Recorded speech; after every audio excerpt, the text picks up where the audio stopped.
here we are moving on to step 20, and this will begin the right side Vulcan cannon assembly. And here's the parts from step 20 you'll need. These are off of the D sprue, and this is a pretty straightforward step. You just put these two sides together, drop the top ring in, and there'll be posts here that line up with the slots, so it's pretty straightforward build. So I'll just go ahead and glue this quick.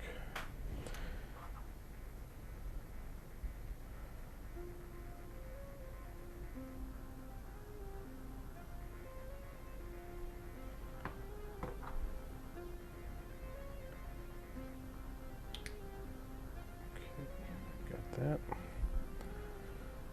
Hold that together, and then we'll drop a little dab of glue on each of these slots here, down the sides and down the middle to help with the keep it together. Line up the holes, and that is step 20. Now, I'm just going to throw a rubber band around this one. We'll move right on to step 21, which is actually assembling the cannon itself.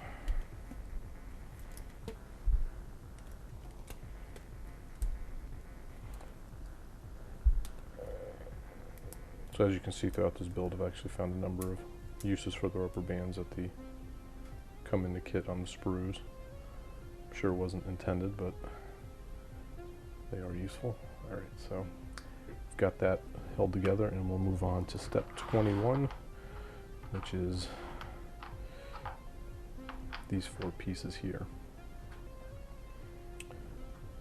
So this is going to be another pretty straightforward build. You'll see that there's holes that line up on each piece, so you orient them correctly.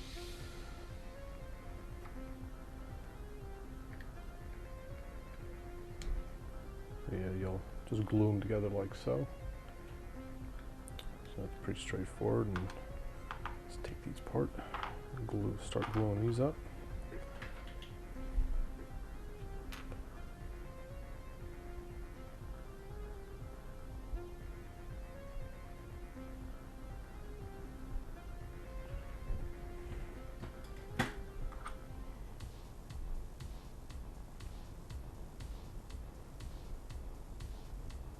So those are our first 2 pieces, and we'll just continue the process on these last 2. Another pretty straightforward step. You can't really mess this one up. Well, I guess you could maybe if you put them in the wrong order, but even that's pretty hard to do.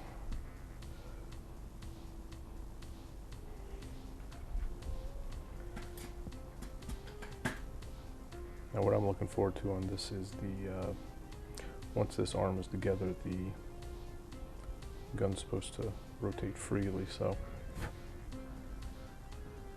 I'm looking forward to that, and maybe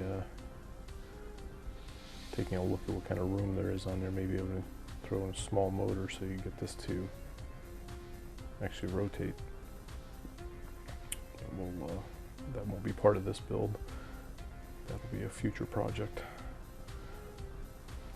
Okay, so that's step 21, and on step 22, parts you will need, in addition to the 2 parts we just put together, are the right side of the actual gun itself, and in the instructions that come in a box, it shows this but doesn't actually give the part number.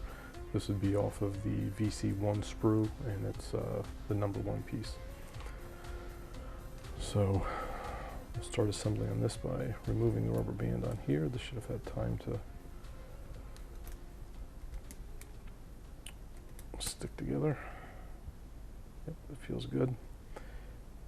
And on here we're going to use this is the second 10mm screw, the second of the 2. We used the other one on the other arm. So this one we'll use here. And it doesn't look like there's a Yes, there is.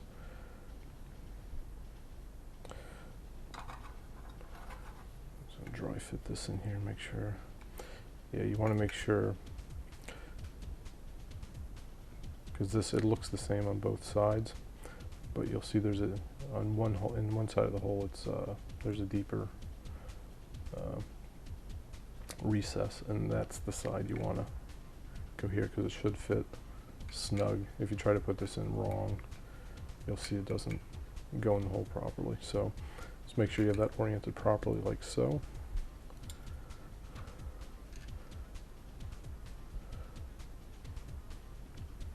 Put the screw in, make sure here.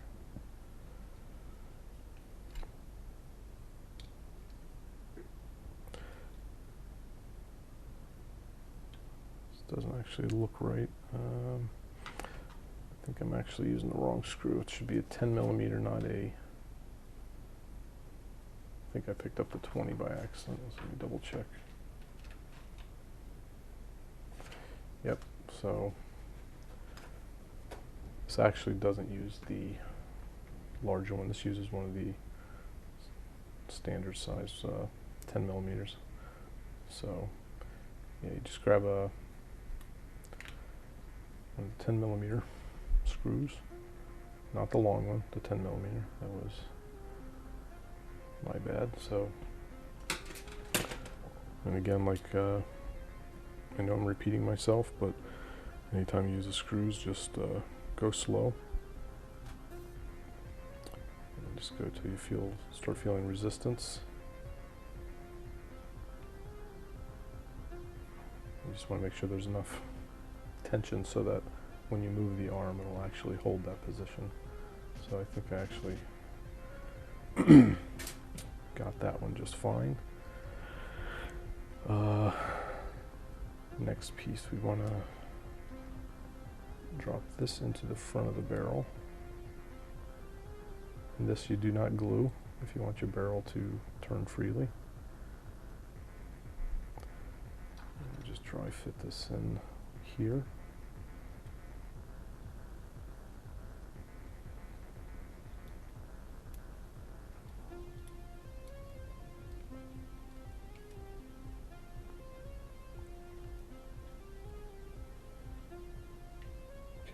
Right, so what we're going to want to do here is just put a small dab of glue on the inside here where the front piece rests, because you want that not too much, because you don't want it to squeeze into the barrel. That'll capture that in place, but you'll allow it to turn freely. So you don't want to put glue on the inside of the post, just on a little bit on the square outside so it sticks to the chassis here. And that'll complete step 22. So we'll put that up here for step 23. You're going to want the opposite side of the Vulcan cannon, as well as these 4 pieces here. So the first thing we're going to do is dry fit this first, make sure we're okay on everything.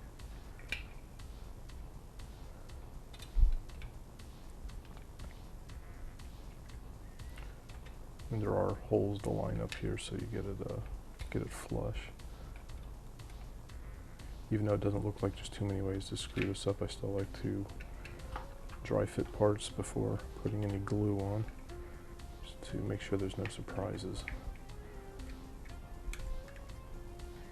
And this, we're going to need some clamps, it appears.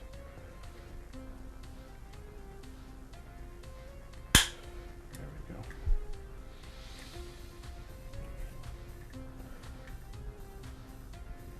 So that goes on there like so. This little side piece.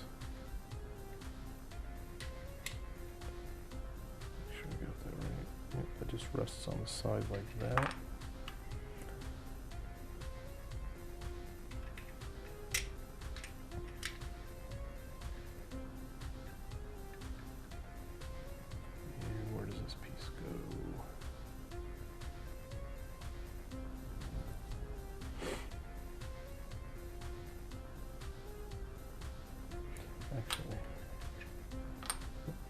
piece here actually goes underneath, so you have to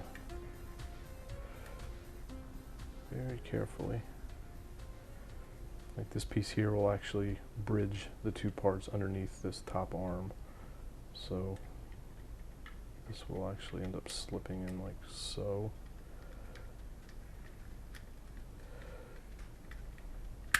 There we go. Okay, that holds that in. This outside piece goes here.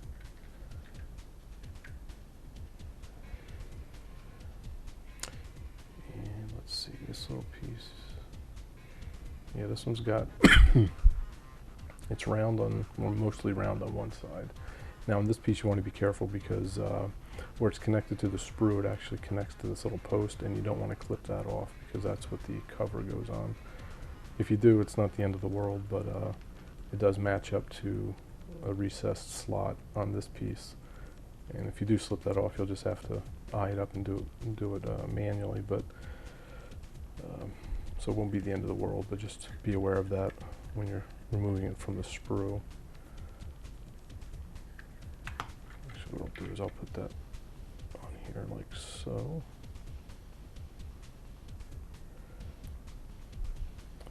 So that fits on there. This piece goes on the side. And then there's a little divot here. So this will match right up. So it'll sit like that, and that'll complete the Vulcan cannon assembly for step 23. So now I'm going to take these parts out, and we can commence the gluing. Just be very careful that you don't snap the arm here. This is a very rigid plastic, so it will put up with a little bit of twisting, but not too much. Just be gentle when you do that. Just double check that this is turning freely. Okay. And then here, I'm going to apply the glue on the opposite side here.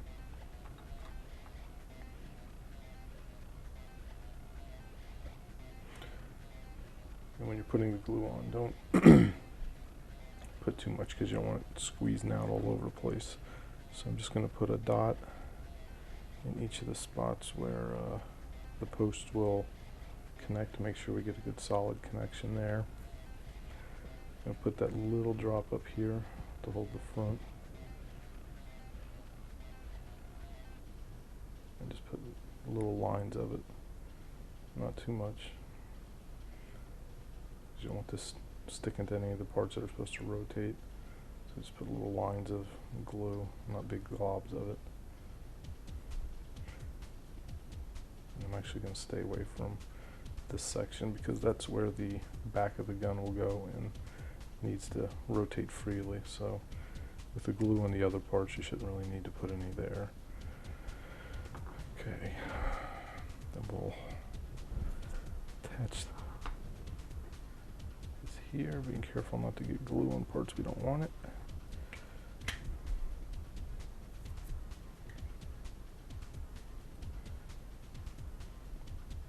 And what I'm going to do is since there's so much space here, I'm just going to throw some clamps on some different parts.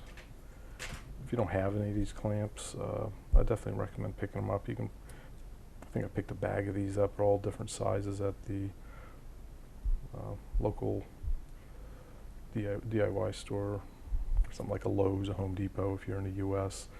I'm not sure what the equivalents are overseas. Or you can probably even find them online somewhere. They're just little clamps. I think they're mostly used in woodworking to hold parts together. But they definitely help because they don't put too much pressure on the parts, just enough to hold them tight. And I'll hold on to the back piece here. All this, make sure this rotates. Put the clamp over it a bit. Yep, the gun still rotates just fine.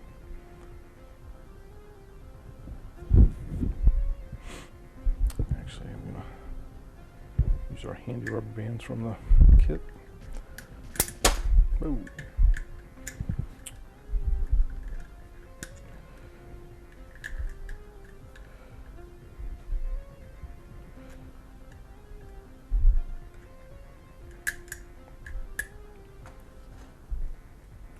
Probably don't even need that anymore, but just to keep pressure on this part.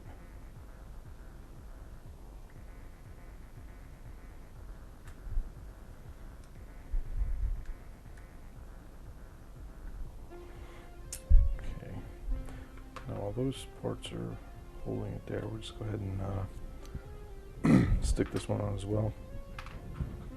And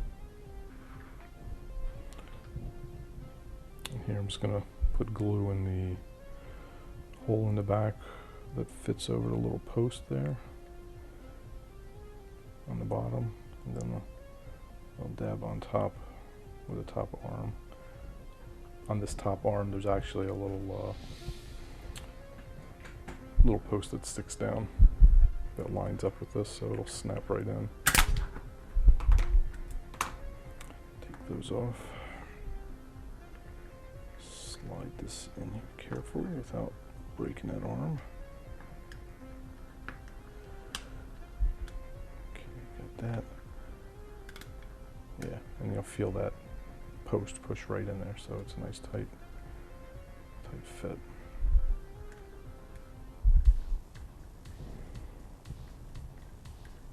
Spins freely, so that's good.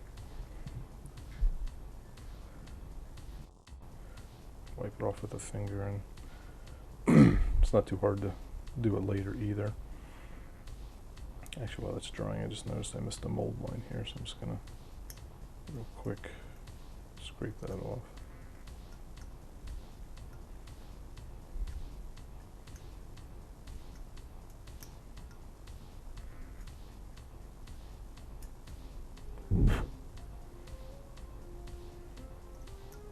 Yeah, the mold lines on here are not bad at all. I mean, they're just very fine.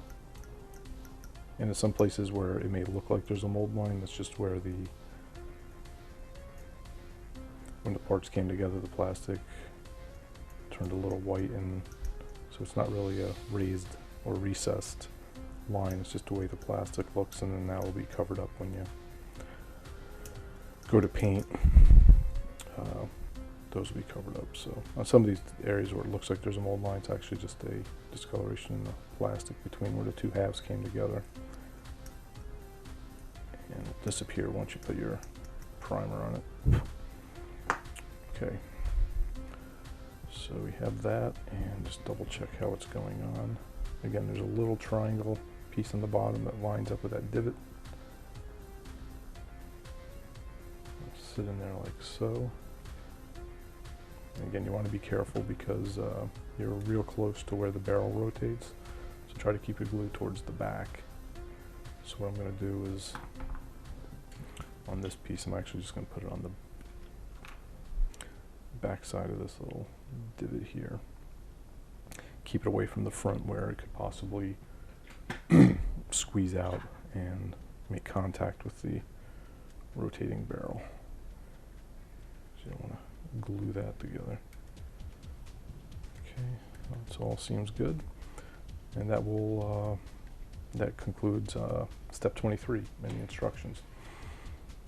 We can take this rubber band off so we can do step 24, and that'll be the last step in this particular piece of the video. All right, and for step 24, you'll need the part you just finished, and you'll need these two cover pieces from the VC1 sprue.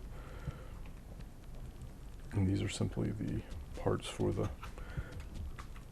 I guess you call it the ammo hopper on the back.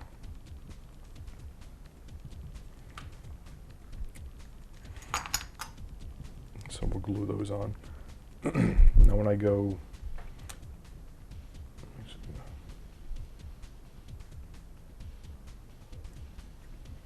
when I build another one of these, I'm actually going to take a look, because this looks like a good spot for, you might be able to put a, maybe be able to put a small motor in there.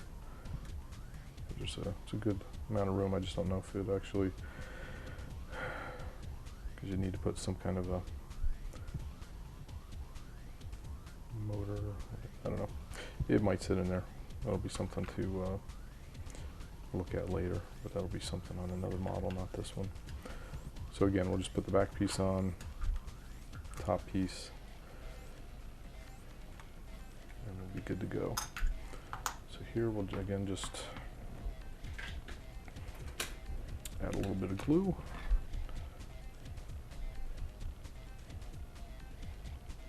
Just doing it towards the inside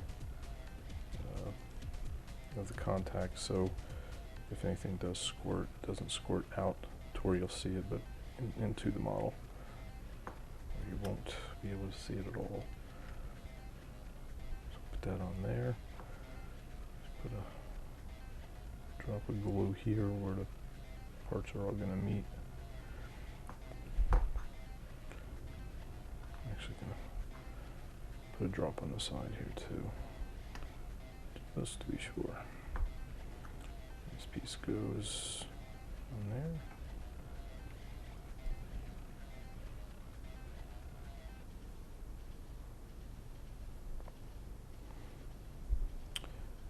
And then we're good. That's your almost completed right-hand Vulcan.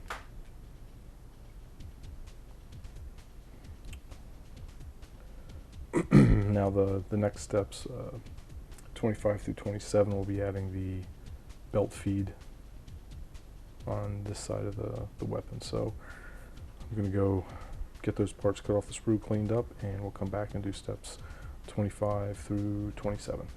Thanks.